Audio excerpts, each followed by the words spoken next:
Thanks.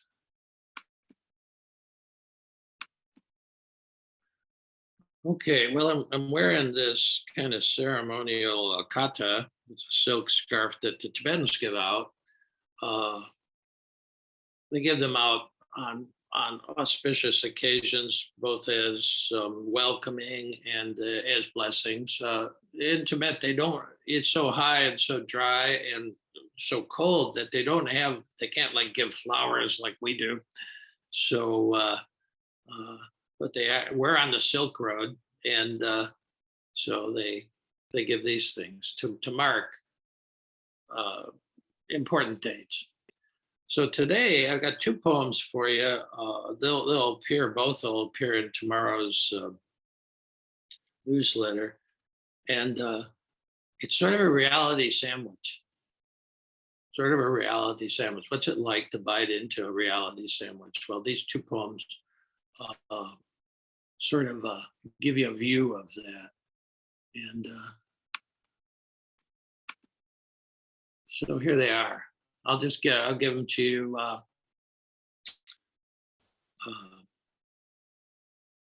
back to back, just reading them, letting them hit your ear, and then I'll put them up on the screen because there's not many words, but there's a lot of space between the words in Reality Sandwich.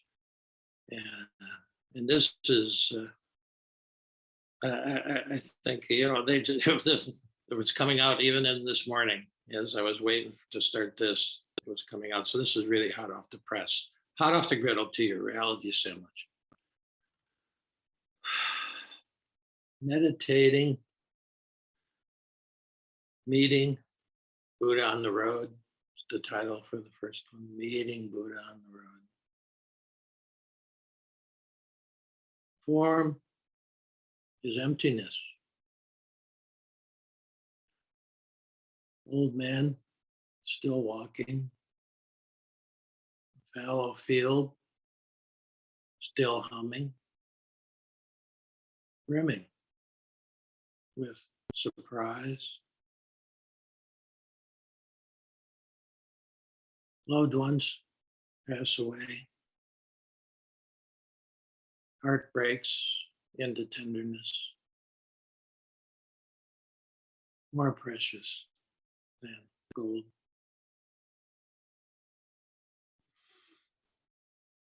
Field like a river. The river isn't stupid, longing for the ocean. Emptiness is warm.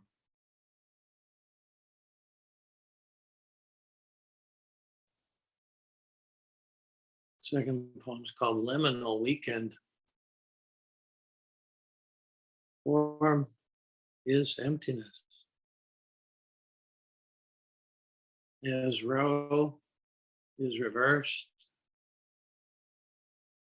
a dear friend dies in her sleep, and one gets married. No, please take a bite of Reality Sandwich. So bittersweet.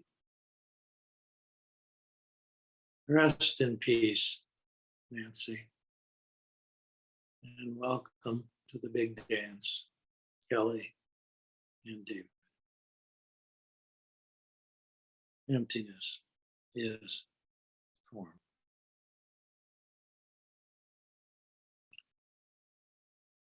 Okay, that's Reality Sandwich. I'll try to put that up on the screen for another reading, if I can.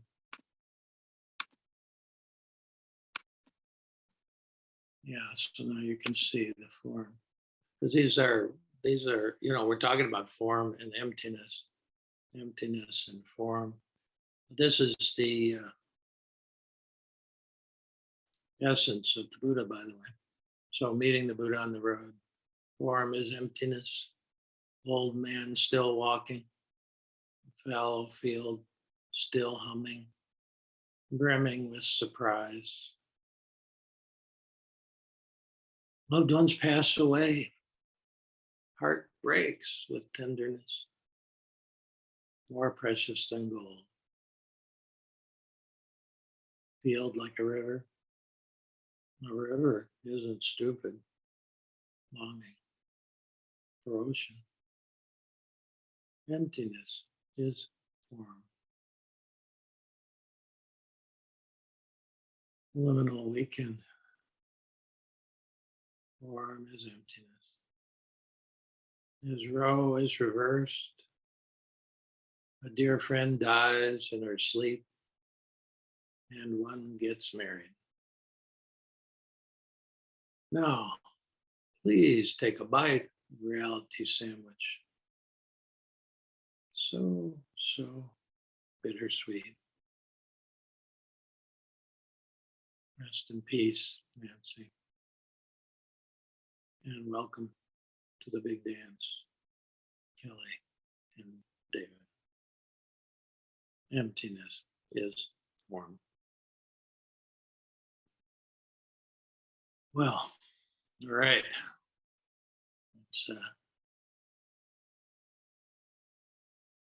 head off.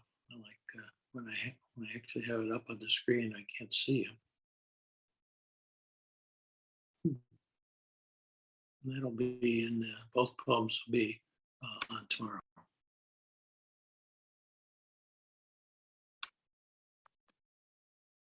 Yeah.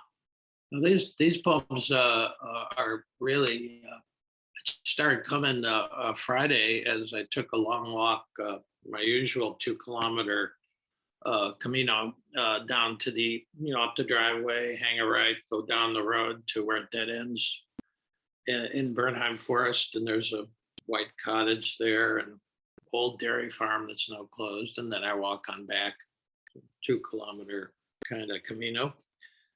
You walk it 350 times a year, and you walk the 700-kilometer Camino. I sort of walk the Camino every year.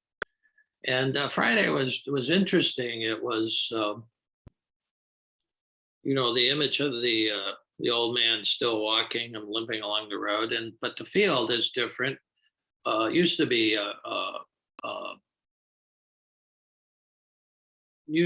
planted, always replanted corn, soybean, that kind of thing. But it's gone fallow for a couple of years. For some reason, they're not planting it. Whoever owns it, and so it's much more interesting. I mean, I saw a plant there that I hadn't seen in 40 years. It's new. So I'm saying, fallow field was brimming.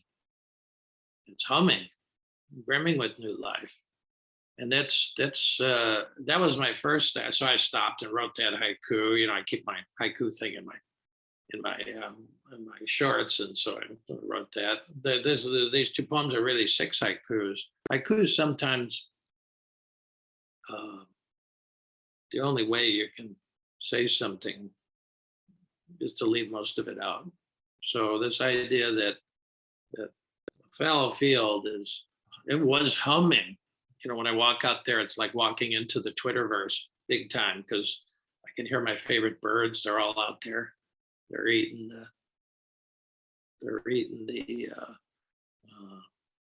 the seeds on these new plants coming up, and they're twittering away. So it's humming, it's insects humming, and it is brimming with new life. Surprise, surprise.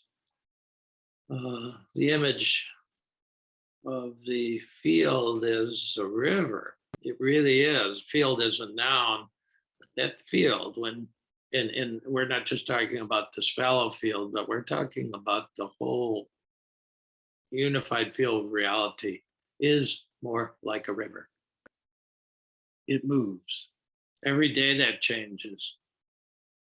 I was writing these poems this morning, so I didn't get out on the walk, but I'll bet you it's different than what it was yesterday.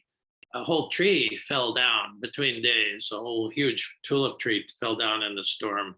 And then there was, it's just, this is a verb.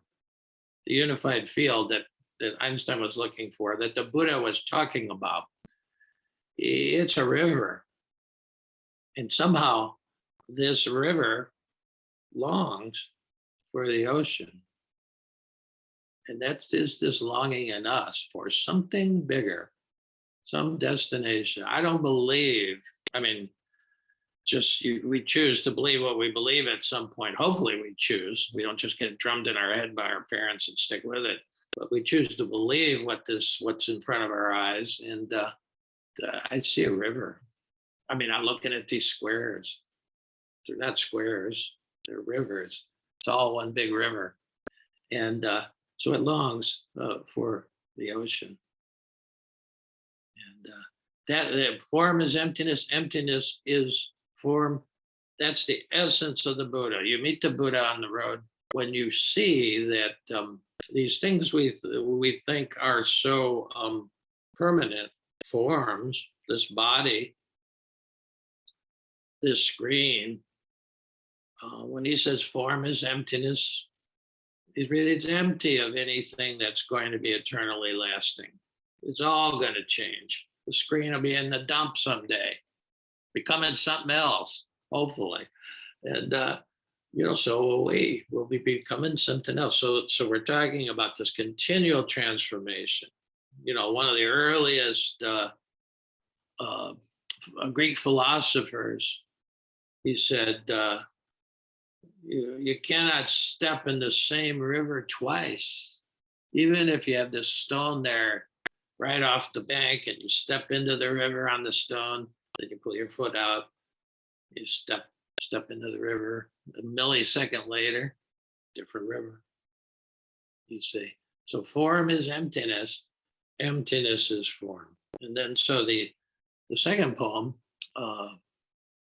which I call the liminal weekend, it really is written over 3 days. It was experienced over 3 days, written this morning. But liminal, word liminal, limen in Latin means threshold. And there's, threshold right to my right. The threshold is this thin place between two rooms, you see. And so liminal means a kind of threshold time. It's a thin time, as the Celtic people majored in this philosophy of that.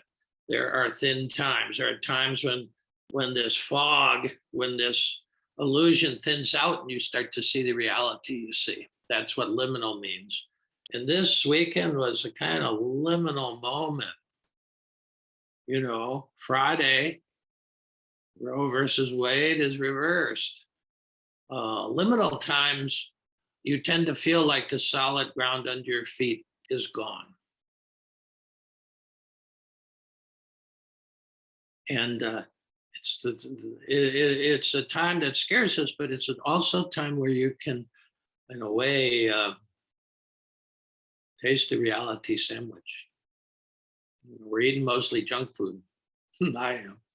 To really taste the reality sandwich. And so Roe is being reversed. One of my friends, who is a dear friend to some of my dear friends, two people on this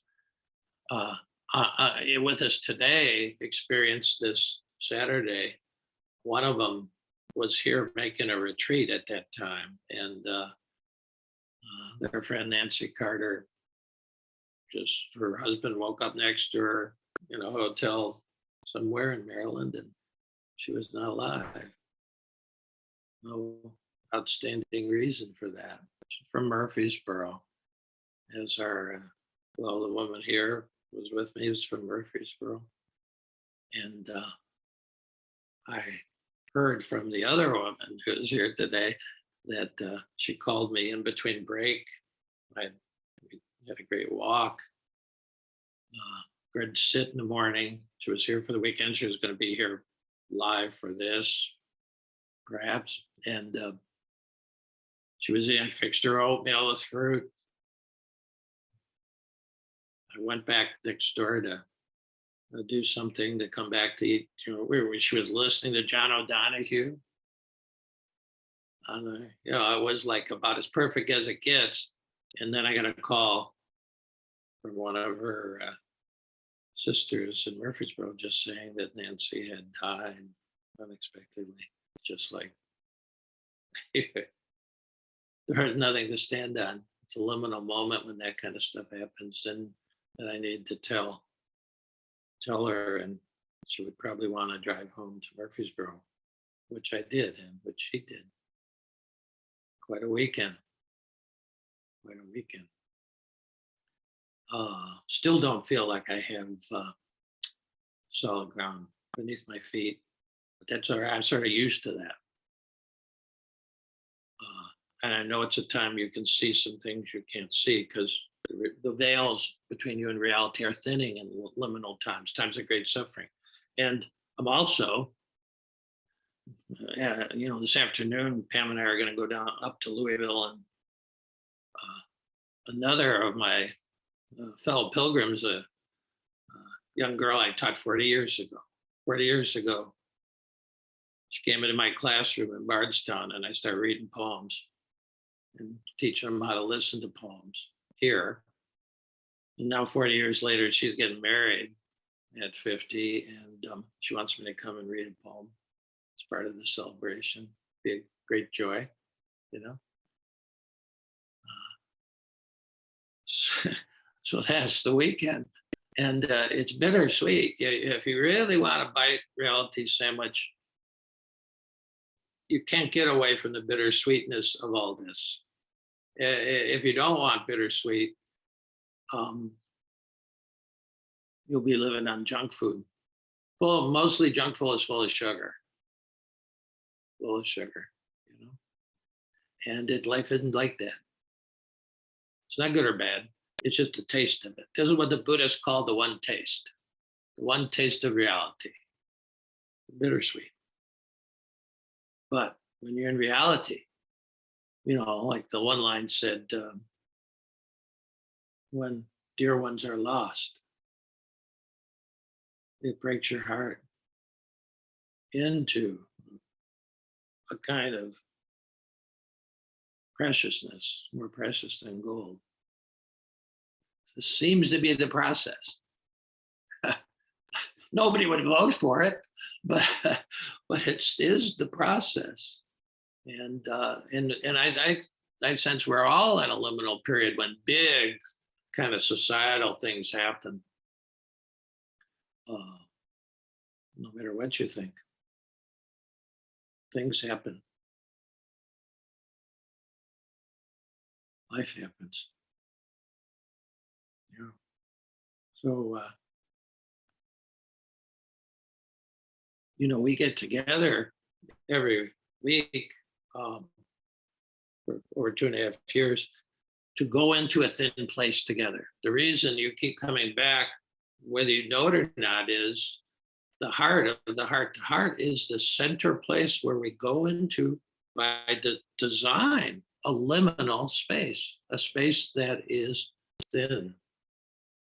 And as you let go of thoughts, which is the primary way that you descend into a liminal space, because thoughts keep us on the surface of things. As we let go of thoughts, not in any kind of violent or negative way, but we just gently, as we're on a train of thought, we just let it go. We just lay it aside gently. You begin to go down to what I call is the cave of the heart, which is a totally liminal place. It's the only place you can grieve such loss. The loss of rights, the loss of a friend, the loss of, none of us feel like we were when we were 20, not even Elizabeth watching. As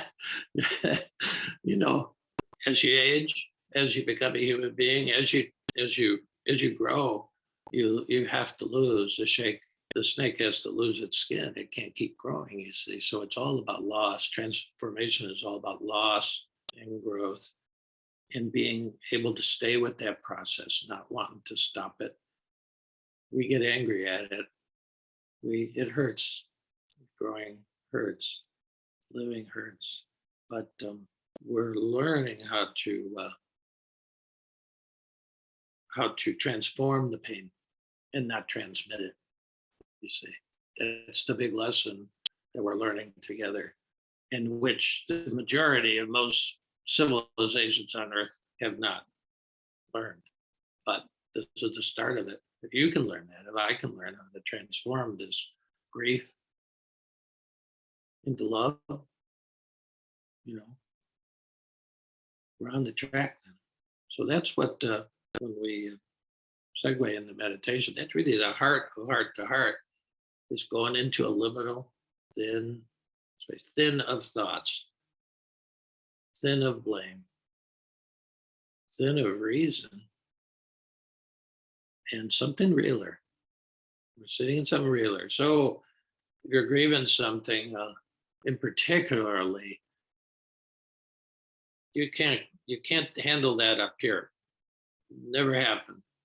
So take that grief down with you as you descend with the breath through the body, down, down, down into the cave of the heart, and then put that loss right in the cave, and just be with it. Weep, feel any emotion you want, but that's where it happens. And how long it takes, I've already got Nancy on my calendar to sit with her every afternoon and just grieve, grieve for her and send her love too at the same time. Yeah, yeah, and that'll all be done in the cave of the heart. So let's sort of shift to meditation mode now.